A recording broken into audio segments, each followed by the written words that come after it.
ನಮಸ್ಕಾರ. ಈ ದಿನಕ್ಕೆ ಸ್ವಾಗತ. ನಾನು GM ಪವಿತ್ರ.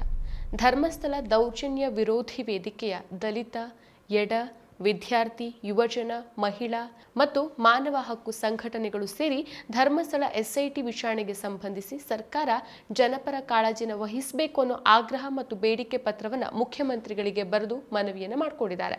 ಧರ್ಮಸ್ಥಳದಲ್ಲಿ ಕಳೆದ 20 ವರ್ಷಗಳಲ್ಲಿ ನಡೆದಂತಹ ಅಸಹಜ ಸಾವು ಪ್ರಕರಣಕ್ಕೆ ಸಂಬಂಧಪಟ್ಟಂತೆ ತನಿಖೆ ಮಾಡೋಕೆ ಈಗಾಗಲೇ ಸರ್ಕಾರ SIT ರಚನೆ ಮಾಡಿ ತನಿಖೆ ನಡೀತಾ ಇದೆ. ಈ ಮಧ್ಯೆ ಬಲಪಂಥೀಯ ಗುಂಪುಗಳು ತನಿಖೆಯ ಹಾದಿ ತಪ್ಪಿಸೋ ಎಲ್ಲಾ ಪ್ರಯತ್ನಗಳನ್ನ ಮಾಡ್ತಿದ್ದಾರೆ. ಅಷ್ಟು ಸಾಲದು ಅಂತ SIT ಮೇಲೆ ಒತ್ತಡ ಹೇರೋ ಪ್ರಯತ್ನಗಳು ನಡೆದಿದೆ. ಈಗಾಗಲೇ ಧರ್ಮಸ್ಥಳದ ವಿರುದ್ಧ ಷಡ್ಯಂತ್ರ ನಡೀತಾ ಇದೆ ಅಂತ ಗೋಧಿ ಮೀಡಿಯಾಗಳು ಹೇಳಿದ್ದಲ್ಲದೆ DCM DK ಶಿವಕುಮಾರ್ ಕೂಡ ಷಡ್ಯಂತ್ರ ಅನ್ನೋ ಪದ ಬಳಕೆ ಮಾಡಿದ್ರು. ಇನ್ನು ಬಲಪಂಥೀಯ ಆಚರಣೆಗಳನ್ನ ಹೊಂದಿರುವಂತಹ BJP ಹಾಗೂ ಸೋ ಕಾಲ್ಡ್ ಸಂಘ ಪರಿವಾರದವರು ಧರ್ಮಸ್ಥಳ ಚಲೋ ಅಂತ ಶುರು ಮಾಡ್ಕೊಂಡಿದ್ರು. ಆದ್ರೆ ಇವ್ರ್ಯಾರಿಗೂ ನ್ಯಾಯ ಬೇಕಾಗೇ ಇರಲಿಲ್ಲ. ದೌರ್ಜನ್ಯಕ್ಕೆ ಬಲಿಯಾದ ಕುಟುಂಬಕ್ಕೆ ನ್ಯಾಯ ಸಿಗೋದು BJPಗರ ಆಸೆಯೂ ಆಗಿರಲಿಲ್ಲ. ಸೊ ಪರಿಸ್ಥಿತಿ ಹೀಗಿರುವಾಗ ಸರ್ಕಾರ ಈ ಬಗ್ಗೆ ಮುತುವರ್ಜಿ ವಹಿಸಬೇಕು ಅನ್ನೋದು ನ್ಯಾಯಕ್ಕಾಗಿ ಹೋರಾಟ ಮಾಡ್ತಿರುವವರ ಅಹವಾಲು. ಸೊ ಈಗ ಆಗ್ರಹ ಮತ್ತು ಬೇಡಿಕೆ ಪತ್ರದಲ್ಲಿ ಏನಿದೆ ಅಂತ ನೋಡ್ತಾ ಹೋಗೋಣ. ಧರ್ಮಸ್ಥಳದಲ್ಲಿ ನಡೀತಾ ಇರುವಂತಹ ಪ್ರತ್ಯೇಕ ಪರೋಕ್ಷ ಸರ್ಕಾರ ಮತ್ತು ಫ್ಯೂಡಲ್ ದೌರ್ಜನ್ಯಗಳ ವಿರುದ್ಧ ಎಡ, ದಲಿತ, ವಿದ್ಯಾರ್ಥಿ, ಯುವಜನ, ಮಹಿಳಾ ಮತ್ತು ಮಾನವ ಹಕ್ಕುಗಳ ಸಂಘಟನೆಗಳು 1980ರಿಂದ ಹೋರಾಟ ನಡೆಸ್ತಾ ಇರೋದು ತಮ್ಮ ಗಮನದಲ್ಲಿ ಇದೆ. ಅಂದಿನಿಂದ ನಡೀತಾ ಇರುವಂತಹ ಹೋರಾಟವನ್ನ ಪ್ರತಿನಿಧಿಸಿ ತಮ್ಮ ತಲೆಮಾರು ಸಹ ಧರ್ಮಸ್ಥಳ ದೌರ್ಜನ್ಯ ವಿರುದ್ಧದ ಹೋರಾಟವನ್ನ ಮುನ್ನಡೆಸ್ತಾ ಇದೆ. ಮೊದಲನೇದಾಗಿ ಹೋರಾಟಗಾರರನ್ನ ಗುರಿಯಾಗಿಸೋದನ್ನ ನಿಲ್ಲಿಸಿ ಅಂತ ಹೇಳ್ತಾರೆ. ಸೊ ತಮ್ಮ ನೇತೃತ್ವದ ಈ ಸರ್ಕಾರ 19/7/2025ಕ್ಕೆ ಧರ್ಮಸ್ಥಳ ಮತ್ತು ಬೆಳ್ತಂಗಡಿ ಪೊಲೀಸ್ ಠಾಣಾ ವ್ಯಾಪ್ತಿಯಲ್ಲಿ ಕಳೆದ 20 ವರ್ಷಗಳಲ್ಲಿ ಅಂದ್ರೆ 2005ರಿಂದ 2025 ತನಕ ದಾಖಲಾದಂತಹ ಅಸಹಜ ಸಾವು, ಅತ್ಯಾಚಾರ, ಹಲ್ಲೆ, ಕೊಲೆ, ಶವಹೂತಿಟ ಪ್ರಕರಣ, ನೂರಾರು ಹುಡುಗಿಯರ ನಾಪತ್ತೆ ಪ್ರಕರಣವನ್ನು ಭೇದಿಸೋಕೆ SIT ರಚಿಸಿದ್ದನ್ನ ರಾಜ್ಯದ ಪ್ರಗತಿಪರ ಸಂಘಟನೆಗಳು ಸ್ವಾಗತಿಸಿದ್ವು. SIT ರಚನೆಯ ಸಂಬಂಧ ರಾಜ್ಯ ಸರ್ಕಾರ ಹೊರಡಿಸಿರುವಂತಹ ಆದೇಶದಲ್ಲಿ ಇರುವಂತೆಯೇ ಕಳೆದ 20 ವರ್ಷಗಳಲ್ಲಿ ಧರ್ಮಸ್ಥಳದಲ್ಲಿ ನಡೆದಿರುವಂತಹ ಅಸಹಜ ಸಾವು, ಕೊಲೆ, ನಾಪತ್ತೆ ಪ್ರಕರಣಗಳ ಜೊತೆಗೆ ರಾಜ್ಯದ ಯಾವುದೇ ಪೊಲೀಸ್ ಠಾಣೆಯಲ್ಲಿ ಈ ಸಂಬಂಧ ದಾಖಲಾದ ಪ್ರಕರಣಗಳ ತನಿಖೆನ SIT ನಡೆಸ್ತಾ ಇದೆ ಅಂತ ಪ್ರಜ್ಞಾವಂತರಾದ ನಾವು ನಂಬಿಕೆ ಇರಿಸಿಕೊಂಡಿದ್ದೆವು. ಹಾಗಿದ್ದಾಗ್ಯೂ BJP ಹಾಗೂ ಪಟ್ಟಭದ್ರ ಶಕ್ತಿಗಳು SIT ತನಿಖೆಯನ್ನು ಸ್ಥಗಿತಗೊಳಿಸೋಕೆ ಇನ್ನಿಲ್ಲದ ಪ್ರಯತ್ನ ನಡೆಸ್ತಿದ್ದಾರೆ. SITಯನ್ನ ಒತ್ತಡಕ್ಕೆ ಒಳಪಡಿಸೋಕೆ ದೂರುದಾರರು ಮತ್ತು ಸಾಕ್ಷಿದಾರರನ್ನ ಬೆದರಿಸುವ, ತೇಜೋವಧೆ ನಡೆಸಿ ಹಿಮ್ಮೆಟ್ಟಿಸೋ ಯತ್ನವೂ ಆಗ್ತಾ ಇದೆ. ಸೊ ಸರ್ಕಾರ ಇಂಥ ಪಿತೂರಿ ಒತ್ತಡಕ್ಕೆ ಒಳಗಾಗದೆ SIT ಅದರ ವ್ಯಾಪ್ತಿಯಲ್ಲಿ ಪೂರ್ಣ ಪ್ರಮಾಣದಲ್ಲಿ ತನಿಖೆ ನಡೆಸೋಕೆ ಅನುವು ಮಾಡಿಕೊಡ್ಬೇಕು. ಚಿನ್ನಯ್ಯ ಅನ್ನೋ ಸಾಕ್ಷಿ ದೂರುದಾರನ ಆರೋಪ ಪ್ರತ್ಯೇಕ ಪ್ರಕರಣವಾಗಿದ್ದು ಆ ದೂರುದಾರನಿಗೂ ಅವನ ದೂರಿಗೂ ಚಳುವಳಿಗೂ ಯಾವುದೇ ಸಂಬಂಧ ಇರೋದಿಲ್ಲ. ಆದರೆ ಅವರ ದೂರು, ಆರೋಪದ ಕುರಿತು ಪ್ರಾಮಾಣಿಕ ತನಿಖೆ ಆಗಬೇಕು ಅನ್ನೋದು ನಮ್ಮ ಆಗ್ರಹವಾಗಿದೆ. 100ಕ್ಕೂ ಹೆಚ್ಚು ಕಡೆ ಹೂತಿದ್ದೇನೆ ಅಂತ ನಿಖರವಾಗಿ ಹೇಳಿದ ಚಿನ್ನಯ್ಯ ಯಾಕೆ ಮನಸ್ಸು ಬದಲಾಯಿಸಿದ? ಅದರ ಹಿಂದಿರುವ ಆಮಿಷ, ಒತ್ತಡಗಳು ಏನು ಅನ್ನೋದನ್ನ SIT ಬಯಲಿಗೆಳಿಬೇಕು. ಈ ಹಿಂದೆ ಕರ್ನಾಟಕದಲ್ಲಿ ಮೈನಿಂಗ್ ಮಾಫಿಯಾ ನಡೆಸಿದಾಗ ಮೈನಿಂಗ್ ಆರೋಪಿಗಳಿಗೆ ಜಾಮೀನು ನೀಡಿದ ನ್ಯಾಯಾಧೀಶರನ್ನೇ ಬಂಧಿಸಿದ ಉದಾಹರಣೆ ನಮ್ಮಲ್ಲಿ ಇದೆ. ಹಾಗೇನೆ ನೂರಾರು ಶವಹೂತ ಪ್ರಕರಣದ ಪ್ರತ್ಯಕ್ಷ ಸಾಕ್ಷಿ ಮತ್ತು ಅಪ್ರೂವರ್ ಓರ್ವ ಯಾಕೆ ತನ್ನ ನಿಲುವನ್ನು ಬದಲಿಸಿದ ಅನ್ನೋ ಬಗ್ಗೆ ತನಿಖೆ ಆಗಬೇಕಾಗಿತ್ತು. ಹೋರಾಟಗಾರರು ತನಿಖಾಧಿಕಾರಿಗಳಲ್ಲ. ಹೋರಾಟಗಾರರ ಬಳಿ ಸಂತ್ರಸ್ತರು ನೆರವು ಕೇಳಿ ಬಂದಾಗ ಅವರಿಗೆ ಆಸರೆಯಾಗೋದು ಅವರ ಸಾಮಾಜಿಕ ಜವಾಬ್ದಾರಿ. ಆದರೆ ಯಾವ ಸ್ವಾರ್ಥವೂ ಇಲ್ಲದೆ ದೂರುದಾರರು, ಸಂತ್ರಸ್ತರನ್ನ ಬೆಂಬಲಿಸಿದ ಹೋರಾಟಗಾರರನ್ನ ರಾಜ್ಯದ ಪೊಲೀಸರು ಗುರಿಯಾಗಿಸಿ ದೌರ್ಜನ್ಯವನ್ನ ನಡೆಸ್ತಿದ್ದಾರೆ. ಆ ರೀತಿ ದೌರ್ಜನ್ಯ ನಡೆಸೋಕೆ ನೆಪಗಳನ್ನು ಹುಡುಕ್ತಿದ್ದಾರೆ. ಇದೊಂದು ಘನ ಸರ್ಕಾರಕ್ಕೆ ಕಪ್ಪು ಚುಕ್ಕೆಯಾಗಿದ್ದು ತಮ್ಮ ಆಡಳಿತದ ಅವಧಿಯಲ್ಲಿ ಇಂಥ ಮಾನವ ಹಕ್ಕು ವಿರೋಧಿ ಕೆಲಸಗಳು ನಡೆಯಕೂಡದು ಅಂತ ಜನಚಳುವಳಿಗಳು ಬಯಸುತ್ತೆ. ಹಾಗಾಗಿ ಸೌಜನ್ಯ ಹೋರಾಟಗಾರರ ಮೇಲೆ ಧರ್ಮಸ್ಥಳ, ಬೆಳ್ತಂಗಡಿ ಸೇರಿದಂತೆ ರಾಜ್ಯದ ಯಾವುದೇ ಠಾಣೆಯಲ್ಲಿ ದಾಖಲಾದ ಪ್ರಕರಣವನ್ನ ಸರ್ಕಾರ ರದ್ದುಗೊಳಿಸೋಕೆ ಕ್ರಮ ವಹಿಸಬೇಕು. ಸಂತ್ರಸ್ತರು, ದೂರುದಾರರು ನೀಡಿದ ದೂರಿನಲ್ಲಿ ಅಂಶಗಳನ್ನ ಪರಿಗಣಿಸಿ ವಿಚಾರಣೆ ನಡೆಸಬೇಕೇ ಹೊರತು ದೂರಿನ ಹಿಂದಿರುವ ಹೋರಾಟಗಾರರನ್ನ ಗುರಿಯಾಗಿಸೋ ಕ್ರಮಗಳನ್ನ ರಾಜ್ಯದ ಪೊಲೀಸರು ನಿಲ್ಲಿಸಬೇಕು ಅಂತ ಹೇಳ್ತಾರೆ. ಇನ್ನು 2ನೇ ಪಾಯಿಂಟು, ಪದ್ಮಲತಾ ಪ್ರಕರಣ ಮರು ತನಿಖೆ. ಹೌದು, ಧರ್ಮಸ್ಥಳ ಗ್ರಾಮದ CPIM ಶಾಖಾ ಕಾರ್ಯದರ್ಶಿ MK ದೇವಾನಂದ್ ಅವರ ಹದಿಹರೆಯದ ಪುತ್ರಿಯನ್ನ 1986 ಡಿಸೆಂಬರ್ ತಿಂಗಳಲ್ಲಿ ಅಪಹರಿಸಿ ತಿಂಗಳ ತರುವಾಯ ನೆರಿಯ ಹೊಳೆಗೆ ಎಸೆದ ಪ್ರಕರಣದಲ್ಲಿ ಈವರೆಗೂ ನ್ಯಾಯ ಒದಗಿಸಿಲ್ಲ. ಆ ಸಂದರ್ಭ ಹೋರಾಟಗಳು ನಡೆದು CID ತನಿಖೆಗೆ ಪ್ರಕರಣವನ್ನು ಒಪ್ಪಿಸಿದ್ರು. ಪ್ರಭಾವಗಳಿಗೆ ಮಣಿದು ಪತ್ತೆ ಹಚ್ಚಲಾಗದ ಪ್ರಕರಣ ಅಂತ ವರದಿ ಕೊಟ್ಟು CID ಈ ಪ್ರಕರಣವನ್ನು ಮುಕ್ತಾಯಗೊಳಿಸಿತು. ಎಂಕೆ ದೇವಾನಂದರು ಹಲವರ ಹೆಸರನ್ನು ಉಲ್ಲೇಖಿಸಿ ದೂರನ್ನ ನೀಡಿದ್ರೂ ಆ ನಿಟ್ಟಿನಲ್ಲಿ ತನಿಖೆ ವಿಚಾರಣೆ ನಡೆದಿಲ್ಲ ಅನ್ನೋದು ಪದ್ಮಲತಾ ಕುಟುಂಬದ ಆರೋಪ. ಪದ್ಮಲತಾ ತಂದೆ ಎಂಕೆ ದೇವಾನಂದರು ಸ್ಥಳೀಯ ಫ್ಯೂಡಲ್ ಶಕ್ತಿಗಳ ಅಲಿಖಿತ ನಿಯಮವನ್ನು ಮುರಿದು ಮಂಡಲ ಪಂಚಾಯತ್ಗೆ ಚುನಾವಣೆಗೆ ಸ್ಪರ್ಧಿಸಿದ್ದು, ಮಲೆ ಕುಡಿಯರ ಒಕ್ಕಲೆಬ್ಬಿಸುವಿಕೆಯ ವಿರುದ್ಧ ಚಳುವಳಿ ಕಟ್ಟಿದ್ದು ಮಗಳ ಕೊಲೆಗೆ ಕಾರಣ ಅಂತ ದಿವಂಗತ ದೇವಾನಂದರು ಕೊನೆಯವರೆಗೂ ಹೇಳ್ತಾ ಬಂದಿದ್ರು. ಪದ್ಮಲತಾ ಅವರ ಸಹೋದರಿ ಎಸ್ಐಟಿಗೆ ಈ ಬಗ್ಗೆ ದೂರನ್ನ ಕೊಟ್ಟಿದ್ದು ಪ್ರಕರಣದ ಮರು ತನಿಖೆಗೆ ಸೂಚಿಸಬೇಕು. ಇನ್ನು ಮೂರನೇದು, ಮಾವುತ ನಾರಾಯಣ ಸೋದರಿ ಯಮುನಾ ಕೊಲೆ ರೀಓಪನ್ ಆಗಬೇಕು. 2012 ಸೆಪ್ಟೆಂಬರ್ನಲ್ಲಿ ಧರ್ಮಸ್ಥಳದಲ್ಲಿ ಆನೆ ಮಾವುತ ಆಗಿದ್ದ ನಾರಾಯಣ ಹಾಗೂ ಅವನ ಸಹೋದರಿಯನ್ನ ಕಲ್ಲಿನಿಂದ ಜಜ್ಜಿ ಕೊಲೆ ನಡೆಸಲಾಗುತ್ತೆ. ಆ ಕೊಲೆ ಪ್ರಕರಣವನ್ನ ಪೊಲೀಸ್ ಇಲಾಖೆ ಪತ್ತೆಯಾಗದ ಪ್ರಕರಣ ಅಂತ ವರದಿ ಮಾಡಿ ಮುಚ್ಚಾಕತ್ತೆ. ಆನೆ ಮಾವುತ ನಾರಾಯಣ ವಾಸ ಇದ್ದ ಜಮೀನಿನ ಮೇಲೆ ಊರಿನ ಪ್ರಭಾವಿಗಳಿಗೆ ಆಸಕ್ತಿ ಇತ್ತು. ಪ್ರಭಾವಿಗಳ ಒತ್ತಡಕ್ಕೆ ಮಣಿಯದ ಕಾರಣ ಈ ಜೋಡಿ ಕೊಲೆ ನಡೆದಿದೆ ಅಂತ ನಾರಾಯಣ ಕುಟುಂಬ ಅಂದಿನಿಂದಾನು ಆರೋಪಿಸುತ್ತಾ ಬಂದಿದೆ. ಮಾವುತ ನಾರಾಯಣ ವಾಸ ಇದ್ದ ಜಮೀನಿನಲ್ಲಿ ಈಗ ಪ್ರಭಾವಿಗಳ ಭವ್ಯ ಕಟ್ಟಡ ತಲೆ ಎತ್ತಿರೋದು ಆ ಆರೋಪಗಳನ್ನ ಪುಷ್ಟೀಕರಿಸುತ್ತೆ. ಪತ್ತೆಯಾಗದ ಪ್ರಕರಣವನ್ನ ರೀಓಪನ್ ಮಾಡುವ ಕಾನೂನಾತ್ಮಕವಾಗಿ ಅವಕಾಶ ಇದ್ದು ಸರ್ಕಾರ ಈ ನಿಟ್ಟಿನಲ್ಲಿ ಕಾರ್ಯತತ್ಪರವಾಗಬೇಕು ಅಂತ ಹೇಳ್ತಾರೆ. ಇನ್ನು ಸೌಜನ್ಯ ಕೊಲೆಯ ಮರು ತನಿಖೆ. 2012ರಲ್ಲಿ ಅತ್ಯಾಚಾರಕ್ಕೆ ಒಳಗಾಗಿ ಕೊಲೆಯಾದ ಧರ್ಮಸ್ಥಳದ ವಿದ್ಯಾರ್ಥಿನಿ ಸೌಜನ್ಯ ಪ್ರಕರಣದಲ್ಲಿ ಸಿಬಿಐ ಸಲ್ಲಿಸಿದ ಆರೋಪ ಪಟ್ಟಿಯಲ್ಲಿ ಆರೋಪಿಯಾಗಿದ್ದಂಥ ಸಂತೋಷ್ ರಾವ್ನನ್ನ ನ್ಯಾಯಾಲಯ ನಿರಪರಾಧಿ ಅಂತ ಬಿಡುಗಡೆ ಮಾಡಿದೆ. ಆ ಮೂಲಕ ಸೌಜನ್ಯ ಕುಟುಂಬ ಹಾಗೂ ಜನಾಭಿಪ್ರಾಯಕ್ಕೆ ನ್ಯಾಯಾಲಯದಲ್ಲಿ ಮನ್ನಣೆ ಸಿಕ್ಕಿದೆ.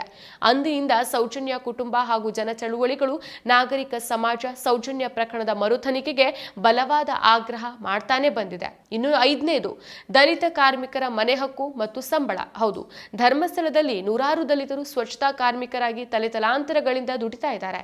ಈ ರೀತಿ ದುಡಿಯುವಂತಹ ಸ್ವಚ್ಛತಾ ಕಾರ್ಮಿಕರಿಗೆ ಅಂತಾನೆ ಧರ್ಮಸ್ಥಳದಲ್ಲಿ ಅಶೋಕನಗರ ದಲಿತ ಕಾಲೋನಿಯನ್ನ ನಿರ್ಮಿಸಲಾಗಿದೆ. ರಾಜ್ಯಸಭಾ ಸಂಸದರು ಆಗಿರುವ ವೀರೇಂದ್ರ ಹೆಗಡೆ ಅವರ ಬೀಡು ಮನೆಯ ಸನಿಹವೇ ಇರುವಂತಹ ಈ ದಲಿತ ಕಾಲೋನಿಯ ನಿವಾಸಿಗಳ ಸಂಕಷ್ಟ ಹೇಳತಿರದು. ತಲೆತಲಾಂತರಗಳಿಂದ ಅಶೋಕನಗರದಲ್ಲಿ ವಾಸ ಮಾಡ್ತಾ ಇದ್ರೂ ಸಹ ಇನ್ನೂ ಮನೆಯ ಅಡಿಸ್ಥಳವನ್ನ ದಲಿತರ ಹೆಸರಿಗೆ ಹಕ್ಕು ಪತ್ರ ನೀಡಲಾಗಿಲ್ಲ. ಸ್ವಚ್ಛತಾ ಕಾರ್ಮಿಕರು ಕುಸಿದಿರುವ ತೂತಾಗಿರುವ ಮನೆಗಳಲ್ಲಿ ಹೀನಾಯ ಸ್ಥಿತಿಯಲ್ಲಿ ವಾಸ ಮಾಡ್ತಿದ್ದಾರೆ. ನಮ್ಮ ಸಂಸ್ಥೆಯಲ್ಲಿ 75,000 ನೌಕರರು ಇದ್ದಾರೆ ಅಂತ ನ್ಯಾಯಾಲಯಗಳಲ್ಲಿ ಘೋಷಿಸಿಕೊಂಡಿರುವಂತಹ ಟ್ರಸ್ಟ್ ಸ್ವಚ್ಛತಾ ಕಾರ್ಯ ಮಾಡುವಂತಹ ದಲಿತರಿಗೆ ಮಾತ್ರ ಕಾರ್ಮಿಕ ಕಾಯ್ದೆಯ ಪ್ರಕಾರ ಕನಿಷ್ಠ ಸಂಬಳವನ್ನು ಕೊಡ್ತಾ ಇಲ್ಲ. ಟ್ರಸ್ಟ್ ನ್ಯಾಯಾಲಯದಲ್ಲಿ ಘೋಷಿಸಿರುವಂತಹ 75,000 ಕಾರ್ಮಿಕರು ಮತ್ತು ಸ್ವಚ್ಛತಾ ಕಾರ್ಮಿಕರಿಗೆ ಕಾರ್ಮಿಕ ಕಾಯ್ದೆಯಂತೆ ಸಂಬಳ ನೀಡಲಾಗ್ತಿದ್ಯಾ ಅನ್ನೋದನ್ನ ಖಾತರಿಪಡಿಸಬೇಕು. ಹಾಗೆಯೇ ಧರ್ಮಸ್ಥಳ ಅಶೋಕನಗರದ 128 ದಲಿತ ಕುಟುಂಬಗಳು, ಮುಂಡ್ರುಪಾಡಿಯ 42 ದಲಿತ ಕುಟುಂಬಗಳು ಮತ್ತು ಗ್ರಾಮದ ಇತರ ದಲಿತ ಕುಟುಂಬಗಳಿಗೆ ತಲಾ 1 ಎಕರೆ ಸರ್ಕಾರಿ ಭೂಮಿಯನ್ನ ಸರ್ಕಾರ ಕೊಡಿಸಬೇಕು. ದಲಿತರ ಮೀಸಲು ಭೂಮಿಯೂ ಸೇರಿದಂತೆ ನೂರಾರು ಎಕರೆ ಸರ್ಕಾರಿ ಭೂಮಿಯನ್ನ ಟ್ರಸ್ಟ್ ಅತಿಕ್ರಮಿಸಿದ್ದು, ಇದನ್ನ ತೆರವುಗೊಳಿಸಿ ಭೂ ಮಂಜೂರಾತಿ ಕಾಯ್ದೆ ಪ್ರಕಾರನೇ ದಲಿತರಿಗೆ ಕೊಡಬೇಕು. ಈ ಬಗ್ಗೆ ನಿರಂತರ ಹೋರಾಟ ನಡೆಸ್ತಾ ಇರುವಂತಹ ದಲಿತರ ಭೂ ಹಕ್ಕೊತ್ತಾಯ ಸಮಿತಿಯ ಜೊತೆಗೆ ನಾವಿದ್ದೇವೆ ಅಂತ ಹೇಳಿದ್ದಾರೆ. ಇನ್ನು 6ನೇದು, ಭೂ ಕಬಳಿಕೆಯ ತನಿಖೆಗೆ ಪ್ರತ್ಯೇಕ ಎಸ್ಐಟಿ. ಹೌದು, ಧರ್ಮಸ್ಥಳ ಹಾಗೂ ಸುತ್ತಮುತ್ತಲಿನ ಪ್ರದೇಶಗಳಲ್ಲಿ ಭೂ ಕಬಳಿಕೆ ಪ್ರಕರಣಗಳು ವ್ಯಾಪಕವಾಗಿ ನಡೆದಿರೋ ಆರೋಪ 4-5 ದಶಕಗಳಿಂದ ವ್ಯಾಪಕವಾಗಿ ಕೇಳಿ ಬರ್ತಾ ಇದೆ. ಅಲ್ಲಿ ನಡೆದಿರುವಂತಹ ಕೊಲೆ ಸಹಿತ ಅಪರಾಧ ಪ್ರಕರಣಗಳನ್ನ ಭೂ ಹಗರಣಗಳಿಂದ ಪ್ರತ್ಯೇಕಿಸಿ ನೋಡೋಕೆ ಸಾಧ್ಯ ಆಗೋದಿಲ್ಲ. ಸರ್ಕಾರಿ ಜಮೀನುಗಳ ಕಬಳಿಕೆ, ದಲಿತರು, ಆದಿವಾಸಿಗಳು, ಹಿಂದುಳಿದವರು ಸಹಿತ ದುರ್ಬಲ ವಿಭಾಗದ ಜನರನ್ನ ಬಲವಂತವಾಗಿ ಒಕ್ಕಲೆಬ್ಬಿಸಿದ, ಅವರ ಜಮೀನನ್ನ ಸ್ವಾಧೀನಪಡಿಸಿದ ಆರೋಪಗಳು ಹಲವಾರಿದೆ. ಹಾಗೆಯೇ ಜಮೀನು ಹೊಂದಿರುವಂತಹ ಹಲವರು ಭಯದಿಂದ ಕೃಷಿ ಚಟುವಟಿಕೆಯನ್ನ ಕೈಬಿಟ್ಟು ಊರಿನಿಂದಲೇ ದೂರ ಉಳಿದಿರೋ ಮಾತುಗಳು ಕೇಳಿಬರುತ್ತೆ. ಧರ್ಮಸ್ಥಳ ಹಾಗೂ ಆಸುಪಾಸಿನ ಗ್ರಾಮದಲ್ಲಿ 4-5 ದಶಕಗಳಲ್ಲಿ ನಡೆದಿರುವಂತಹ ಜಮೀನು ಪರಭಾರೆಯನ್ನು ಸೇರಿಸಿ ಭೂ ಕಬಳಿಕೆ ಆರೋಪಗಳನ್ನ ಸಮಗ್ರವಾಗಿ ತನಿಖೆಗೆ ಒಳಪಡಿಸಬೇಕಿದೆ ಅಂತ ಹೇಳ್ತಾರೆ. ಇನ್ನು 7ನೇದು, ದಲಿತರ ಮೀಸಲು ಭೂಮಿ ಕಬಳಿಕೆಯನ್ನ ತಡೆಗಟ್ಟಬೇಕು. ಹೌದು, ಧರ್ಮಸ್ಥಳದ ಪ್ರಭಾವಿಗಳ ಟ್ರಸ್ಟ್ ನಡೆಸ್ತಾ ಇರುವಂತಹ ಲಾಭದಾಯಕ ಶಿಕ್ಷಣ ಸಂಸ್ಥೆಗಳಿಗೆ ದಲಿತರಿಗೆ ಮೀಸಲಾಗಿರುವ ಡಿಸಿ ಮನ್ನಾ ಈ ಜಮೀನನ್ನ ಸರ್ಕಾರ ಕೊಟ್ಟಿದೆ. ಉಜಿರೆ ಗ್ರಾಮದಲ್ಲಿ ವಿವಿಧ ಸರ್ವೆ ನಂಬರ್ಗಳಲ್ಲಿ 43.90 ಎಕರೆ ಡಿಸಿ ಮನ್ನಾ ಅಂದ್ರೆ ತುಳಿತಕ್ಕೆ ಒಳಗಾದ ವರ್ಗಕ್ಕೆ ಮೀಸಲು ಇರುವಂತಹ ಭೂಮಿಯನ್ನ ಧರ್ಮಸ್ಥಳ ಎಜುಕೇಶನ್ ಟ್ರಸ್ಟ್ ಮತ್ತು ಸಿದ್ಧವನ ಗುರುಕುಲಕ್ಕೆ ನೀಡಲಾಗಿದೆ. ಈ ಬಗ್ಗೆ ಪದೇ ಪದೇ ವಿವಿಧ ದಲಿತ ಸಂಘಟನೆಗಳು, ಎಡ ಸಂಘಟನೆಗಳು ಒತ್ತಾಯಿಸ್ತಾ ಬಂದಿದೆ.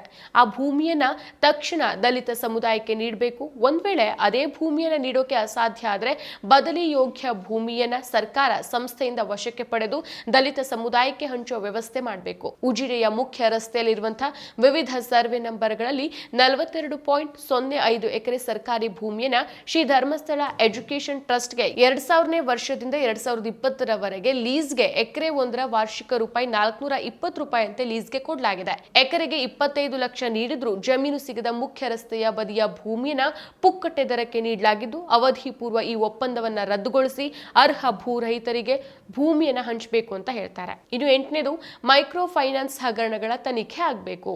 ಗ್ರಾಮೀಣಾಭಿವೃದ್ಧಿ ಯೋಜನೆಯ ಹೆಸರಲ್ಲಿ ದೊಡ್ಡ ಪ್ರಮಾಣದಲ್ಲಿ ಆರ್ಥಿಕ ಅಪರಾಧ ನಡೆದಿರೋದು, ಮೈಕ್ರೋ ಫೈನಾನ್ಸ್ ನಡೆಸಿರುವಂತಹ ಆರೋಪಗಳು ವ್ಯಾಪಕವಾಗಿದೆ. ಸಾಲ ನೀಡಿಕೆ ವಸೂಲಾತಿ ವಿಧಾನದಲ್ಲಿ ಕಾನೂನು ನಿಯಮಗಳನ್ನು ಉಲ್ಲಂಘಿಸಿರೋದು, ತೀರಾ ಅವಮಾನಕಾರಿಯಾಗಿ ವರ್ತಿಸೋದು, ಅಮಾನವೀಯವಾಗಿ ವಸೂಲಾತಿ ನಡೆಸುವಂತಹ ದೂರುಗಳು ರಾಜ್ಯದ ಹಲವು ಭಾಗಗಳಲ್ಲಿ ಕೇಳಿಬಂದಿದೆ. ವಸೂಲಾತಿಯ ಸಂದರ್ಭದಲ್ಲಿ ಅಪಮಾನ ಹಿಂಸೆಯನ್ನು ಭರಿಸಲಾಗದೆ ಆತ್ಮಹತ್ಯೆಗಳು ಘಟಿಸಿರೋದು, ಮರಮುಟ್ಟು ಸಹಿತ ಅವರ ಸ್ವತ್ತುಗಳನ್ನು ಬಲವಂತವಾಗಿ ಸ್ವಾಧೀನಪಡಿಸಿರುವಂತಹ ಪ್ರಕರಣಗಳು 10 ಸಂಖ್ಯೆಯಲ್ಲಿ ನಡೆದಿದೆ. ರಾಜ್ಯದ ವಿವಿಧ ಪೊಲೀಸ್ ಠಾಣೆಗಳಲ್ಲಿ ಧರ್ಮಸ್ಥಳ ಗ್ರಾಮೀಣಾಭಿವೃದ್ಧಿ ಯೋಜನೆಯ ವಿರುದ್ಧ ಕ್ರಿಮಿನಲ್ ಪ್ರಕರಣಗಳು ದಾಖಲಾಗಿದೆ. ಇವು ಗಂಭೀರವಾದ ಆರ್ಥಿಕ ಅಪರಾಧಗಳಾಗಿದೆ. ಗ್ರಾಮೀಣ ಭಾಗದಲ್ಲಿ ಶ್ರಮಿಕ ಜನರ, ಕೂಲಿಕಾರರ, ಸಣ್ಣ ರೈತರು ಸೇರಿದಂತೆ ಜನಸಾಮಾನ್ಯರ ನೆಮ್ಮದಿಗೆ ಭಂಗ ತಂದಿದೆ. ಈ ಕುರಿತು ಸರಿಯಾದ ತನಿಖೆಯ ಅಗತ್ಯ ಇದೆ ಅಂತ ಹೇಳ್ತಾರೆ. ಇನ್ನು 9ನೇ ಪಾಯಿಂಟು, ನೂರಾರು ಅಸಹಜ ಸಾವು, ಕೊಲೆಯ ಶವಗಳ ಅಕ್ರಮ ದಫನ್ ಕ್ರಿಯೆ. ಹೌದು, ಧರ್ಮಸ್ಥಳ ವ್ಯಾಪ್ತಿಯಲ್ಲಿ ಕಳೆದ 20 ವರ್ಷಗಳಲ್ಲಿ ನೂರಾರು ಅಸಹಜ ಸಾವುಗಳು, ಆತ್ಮಹತ್ಯೆಗಳು, ಕೊಲೆಗಳು ನಡೆದಿದೆ ಅಂತ ಚರ್ಚೆಗಳು ನಡೀತಾ ಇದ್ದಂತೆ ಧರ್ಮಸ್ಥಳ ಗ್ರಾಮ ಪಂಚಾಯತ್ ನೀಡಿರುವಂತಹ ಮಾಹಿತಿ, ಹಕ್ಕು ದಾಖಲೆಗಳು ನಮ್ಮ ಆತಂಕವನ್ನ ಇಮ್ಮಡಿಗೊಳಿಸಿದೆ. 15 ವರ್ಷದ ಹೆಣ್ಣು ಮಗುವಿನ ಶವ ದೇವಸ್ಥಾನದ ಸ್ನಾನ ಘಟ್ಟದಲ್ಲಿ ಪತ್ತೆಯಾದ ದಿನವೇ ಪೋಸ್ಟ್ ಮಾರ್ಟಂ ನಡೆಸಿ ದಫನ್ ಮಾಡೋಕೆ ಗ್ರಾಮ ಪಂಚಾಯತ್ಗೆ ಪೊಲೀಸರು ಸೂಚಿಸಿದ್ದಾರೆ. ಮೃತ ಹೆಣ್ಣು ಮಗುವಿನ ಪೋಷಕರ ಪತ್ತೆಗೆ ಪೊಲೀಸರು ಕಾನೂನಿನ ಯಾವ ಕ್ರಮವನ್ನೂ ಕೈಗೊಳ್ಳದೆ, ಕನಿಷ್ಠ 1-2 ದಿನ ಕಾಯುವ ವ್ಯವಧಾನವೂ ಇಲ್ಲದೆ ಶವ ಪತ್ತೆಯಾದ ದಿನವೇ ತರಾತುರಿಯಲ್ಲಿ ಕಾನೂನನ್ನ ಮೀರಿ ದಫನ್ ಮಾಡಿರೋ ದಾಖಲೆ ಹಲವು ಅನುಮಾನಗಳನ್ನು, ಅಮಾನವೀಯತೆಯ ಬಗೆಗಿನ ಆಕ್ರೋಶವನ್ನು ತರಿಸುತ್ತೆ. ಇನ್ನೊಂದು ದಾಖಲೆ ಹೇಳೋ ಪ್ರಕಾರ ಸುಮಾರು 45 ವರ್ಷದ ಮಹಿಳೆಯನ್ನ ಧರ್ಮಸ್ಥಳ ದೇವಸ್ಥಾನದ ಶರಾವತಿ ಲಾಡ್ಜ್ನಲ್ಲಿ ಕೊಲೆ ಮಾಡಲಾಗಿದ್ದು, ಪೊಲೀಸರು ಆ ಮಹಿಳೆಯನ್ನ ಅಪರಿಚಿತೆ ಅಂತ ಘೋಷಿಸಿದ್ದಾರೆ. ವಸತಿ ಗೃಹದಲ್ಲಿ ಪತ್ತೆಯಾದ ಮಹಿಳೆ ಅಪರಿಚಿತೆ ಆಗೋಕೆ ಹೇಗೆ ಸಾಧ್ಯ?